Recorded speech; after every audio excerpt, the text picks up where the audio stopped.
Hey everyone! Welcome back! I am back today with more My Hero Academia, you guys. Wow, has the season just been like non-stop, and last time was no exception. We've got a lot of stuff boiling up, no pun intended, because we got some, we got some fiery stuff to deal with, you guys, and I think you see where I'm headed with this. So I will briefly get into my lingering thoughts on the previous episode. Before I do that, I do just want to say if you're joining me early today, you know just what that means. It means you are one of my awesome patrons. Thank you so very much. And as always, I'm sending up those big old hugs right through that screen. And if not, still, thank you for joining me today. I'm glad you're here. I do hope you'll consider supporting me that way. The link to my Patreon is going to be in that description down below. And if you're joining me on those YouTubes, I really hope you'll hit like and also subscribe for me. That does help me and my channel a whole lot. So thank you in advance for that. Yeah, guys, so we had a ton going on last time. First of all, we have like the whole thing with Shigaraki and the hands. So like, I hate to say like their hands are tied on that front, but yeah, they are basically like they can't take Monoma away from his post at all, or else everything's going to crap. We have Toga came in and started stuff. Confessed her love to Izuku. We know that it looks like Uraraka and Froppy are going to be dealing with her now, as they sent Izuku off to just kind of like, okay, go where you need to be. We will handle this. Which I'm okay with, because like the whole point of this was like, oh, we're gonna have people who've like dealt with her in the past. Her having twice as quirk really scares the living crap out of me. That is so not good. That is so incredibly not good. So we'll see what's happening there. We have Izuku like about to use one of the vestiges. Like we haven't seen the quirk yet. And it's like, oh, we really shouldn't be using this. And I'm like, shouldn't we though? And you guys were like, trust me, this is a big one. Like this, I'm like, okay. Well then, I will look forward to whatever is going on there.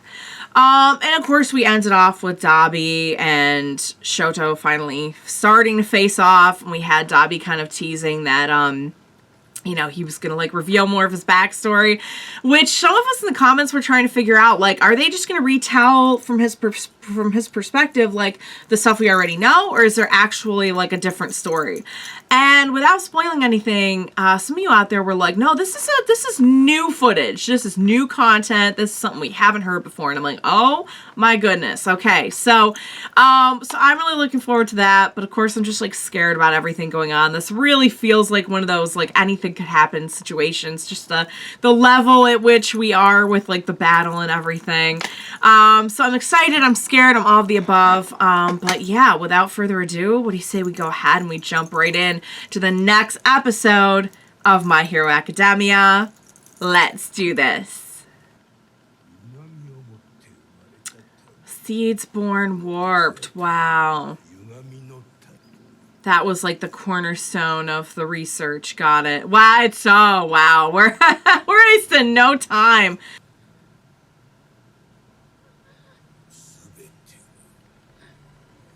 Oh, crap. Oh, crap. Okay, well, this is the part we didn't see.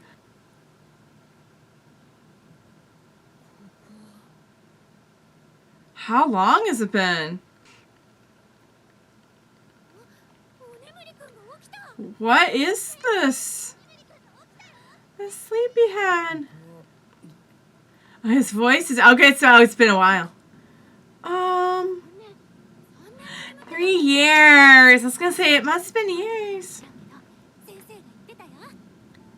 Mr. Sonny? What is this place?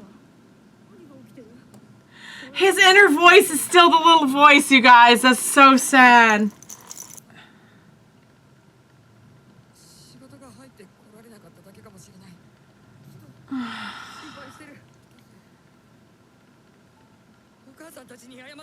Oh. So that's the answer to why didn't you come back? Oh, God. Wow. Now it's going to be different. Oh, probably like a ton of nerve damage. Like,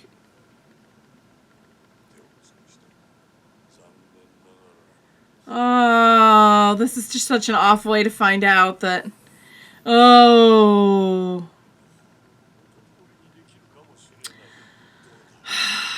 And this is how he got roped and.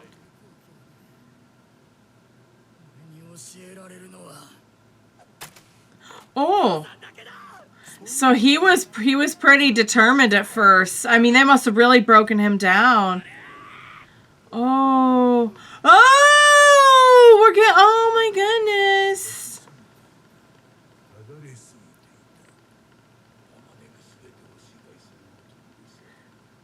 So that was like a place where they were taking in the kids for like all the stuff that they were doing?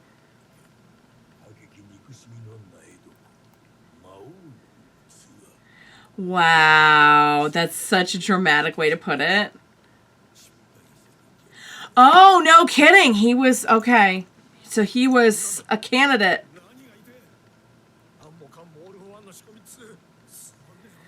Pretty much, yeah. He planned everything. Oh, he's like that unhinged, you know. Oh my god.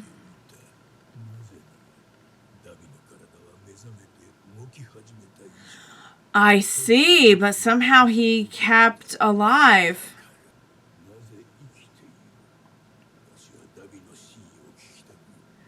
Okay, I guess we're gonna find out.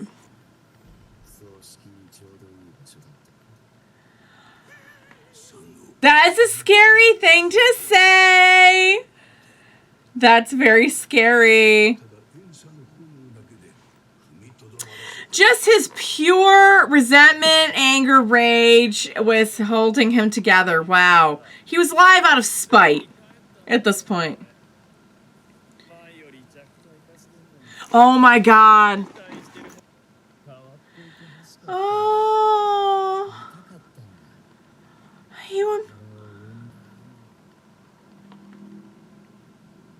And what he saw was this? Oh my god. Are you kidding me? He was already on to, oh my lord. And that's when he probably decided, like, okay, I'm done. I wonder how exactly he started. Oh, okay, never mind. So we're gonna. Ow, the feeling was so, like, dulled.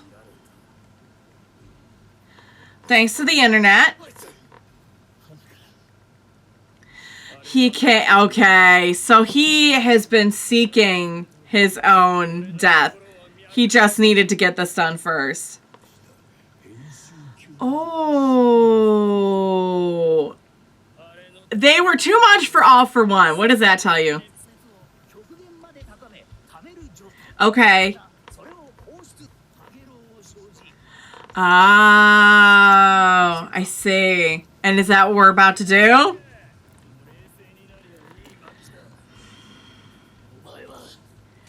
He's determined.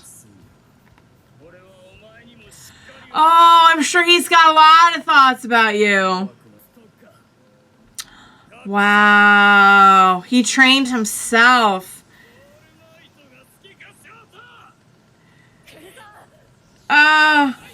No!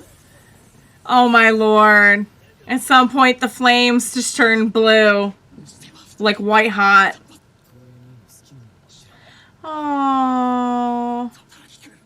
They're all there for you. When what? Oh, wow. I mean, look at his face right now, you guys.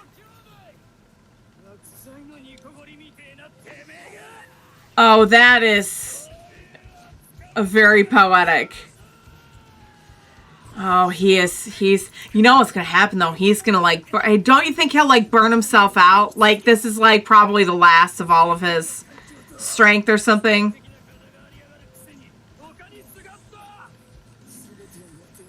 That's, depending on others, doesn't make you weak.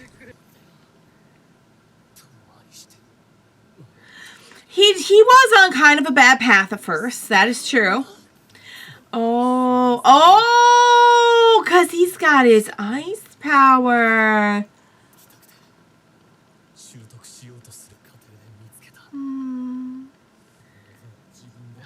Oh, we're getting to see a Shoto original. What?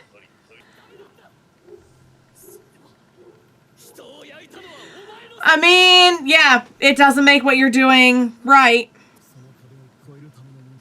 Whoa, is that like a Flashfire but with the ice power too? Oh, he made it his own. Well, okay, we don't need to be fondling that way. That's not necessary.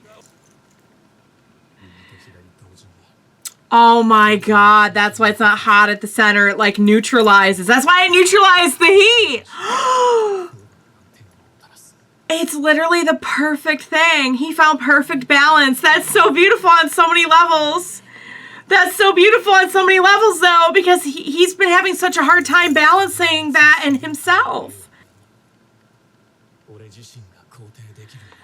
He has to do this.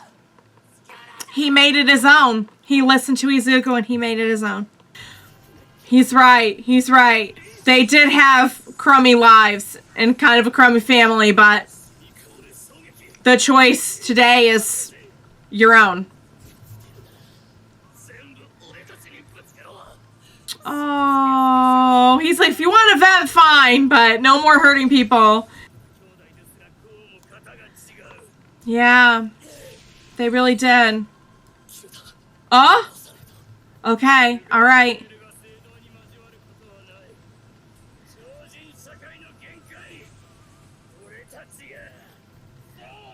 Don't speak for him. Don't speak for him. Oh, see, the thing is, he had people to, oh my god, he had people to back him up. Oh, yeah, this was really, really tough for him.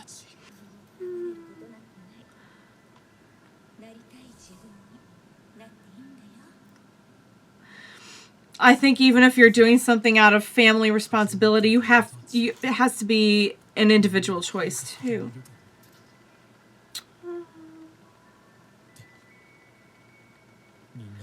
Oh, they stuck by him no matter what. That is true. They all kind of like were hurt and had to find themselves in different ways, but his friends never left his side. You can do it. You can do it. You can do it. You can do it. Do we do it? Oh my god, did he get him?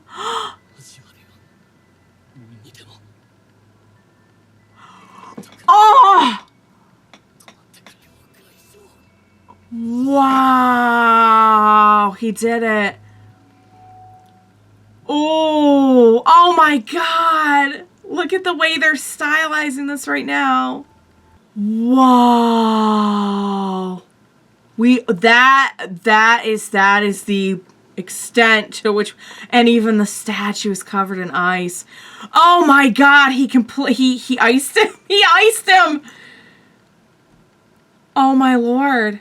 Guys, that was so good. As I was saying, I just wanted to address that, like, they do such a good job on the show of depicting the hurt and the trauma that the Todoroki family has gone through, because it's so realistic. It's so like, it's not one thing or another. It's always a blend of a little bit of everything. It's hurt, it's trauma, but there's also love. There's also hope there, which it's a hard pill to swallow, but it's true that, like, there's still a lot of love there, and they're still kind of working through it all together. But one thing that I love that they showed was that the hurt in their family kind of, like, it caused, like, the schism that everyone sort of went their own way and had to, like, heal for themselves. And when he was kind of left behind with that, his friends were there. And I just think that's so beautiful, that idea of like found family, that they got him through it. And that, yes, you know, there was, at the end of the day, there was hope for his family to still kind of work through it and maybe try to be, I don't know if we're going to be like big happy family or anything, but at least try to restore some of the closeness. I think that's about as much as you can ask for. But the ones who got him through that toughest part were his friends. I love that. The same thing they were trying to kind of convey with Aoyama a few episodes ago, that like these are the kinds of friends that will get you through everything. They will be there for you through thick and thin. I just love that. I just absolutely love that message. And God, he just was, I'd say he was on fire in this. That's just way too, it's just way too on the nose. But man, to think that like what he did with his power was so representative of what he had been doing for himself, like just to his life, to his attitude, to his person, that he was able to find balance between those two sides and find like a perfect like neutral zone. And then the modified move, oh my Lord, he actually got him, you guys. Yeah, I don't know what is gonna come of this. I don't know if like Dabi is gonna make it out. I don't know if like Dabi is going to what's, are we gonna have like a face turn? I don't know. I really don't know. I can't see it going that easily though. And honestly, I feel like in a lot of ways they said this too over and over, that Dabi was always planning on dying. He just had a couple people he wanted to take with him or confront first or whatever. And so I really just don't know if like the end game for this is for Dabi to make it out. Maybe he'll have like a realization before. Maybe he'll at least like get to have a realization about what all this means before. But I don't know if he's making it out. I don't know.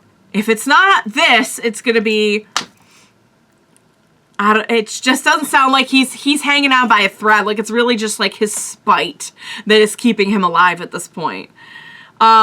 His story was really sad. It really was. The fact that like when he woke up, he still had the little voice in his head, the younger voice. He still tried to go back, you know. It's all very tragic, you guys. The whole Todoroki family is one big tragedy. But if there's one thing they're showing us, it's that it doesn't have to stay a tragedy. You know, they're all trying to decide for themselves what the future is going to look like for them. And in Shoto's case, I think we can see he's done a lot of growth and progress towards who he wants to be. He's really found himself. When we first encountered him, he was so just like hell-bent on not being anything like his dad. And I totally get that. But I think that what can be very hard to accept is that he really had to find the good parts, the parts that he did want to emulate, which is so tough to do, because you have to, when you're talking about a situation like this, you have to wade through like so much emotional grief and trauma to find like the one good thing you would like to take with you out of that person. But he took a little something of all sides and he just made it his own, which is really the best outcome, I think, for this entire situation, for him as a person, for his mental health, for his ability, for this particular situation. Like, he honed this in order to face off with Dabi, and it's the whole, oh my God, the whole entire scene was so well done. Whoever directed this and edited this needs a raise stat, because the music, the build-up, the visuals, the animation, the way they did like just a white pencil sketch animation really briefly there. I mean, they killed it. They really did. This was fantastic. I knew it was going to be good. I really didn't know like how long they were going to drag out the story. Like, if we're like what we were going to get in this episode, how they were going to do it, what we were going to end with. But like, whatever happens now, I still feel like this was a huge moment and a huge win for Shoto. And I don't know what's going to happen to Dabi, to be honest. There's a little part of me that thinks it would just kind of like complete the circle of this tragedy so much for him to get what he, I think, kind of knew was coming anyway and end up dying. But maybe for there to be some kind of like realization before that, or acknowledgement or something. I don't know. I don't know. I think it would be absolutely bonkers to have someone like Dabi, like that big of a character, die, but I feel like that's where we're at. I feel like we're in the anything goes stage of the show. So yeah, I love that. Wow. That's one that I'm looking forward to going back and like rewatching while I edit, because there were just so many stylistic choices in that were so well done. And on a first viewing, you're just trying to figure out like what's going on, where it's going, what they're trying to say, trying to keep up with the subs and everything. And like, yeah, on a rewatch, it's going to be a real delight, you guys. Oh, it's going to be good. Oh, I loved it. Great episode. Amazing fight. I have no idea where we're going with it, but I'm on board. I've been on board, but now I'm really on board. So all right, you guys, I hope you enjoyed watching along with me. As always, thank you so much for joining me today. Please, for the love of God, don't leave me now. I need your help so much. Please be sure to join me next time, and we will watch it together. Bye for now, guys.